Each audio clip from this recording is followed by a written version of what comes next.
কেউ যদি আপনাকে নিয়ে খারাপ কথা বলে রাগ করবেন না, মনে মনে ধরে নিন লোকটি আপনার সম্বন্ধে জানে না। কারণ কুকুর তখনই গেউ গেউ করে যখন সে তার সামনের লোকটিকে চিনতে না পারেন। এই পৃথিবীর সবচেয়ে ভয়ঙ্কর কথা কি জানেন? আমি আল্লাহর কাছে বিচার দিলাম কথাটা বলার সাথে সাথে আল্লাহর আরশ পর্যন্ত কেঁপে ওঠে। তাই মানুষের উপর জুলুম করে তাদের অভিশাপের কারণ হবেন না। সবাই একটা কথা মনে রাখবেন, আল্লাহ ছাড় দেন, ছেড়ে দেন না। একা থাকা অনেক ভালো কোনো বেঈমানের সাথে থাকা থেকে।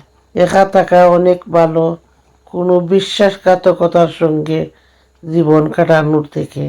একা থাকা অনেক ভালো কোনো মিথ্যাবাদী বেঈমান প্রতারকের সঙ্গে থাকার থেকে। এই কথাগুলো সবসময় মনে রেখো আর মানুষ চিনতে শিখো, এটাই বাস্তব।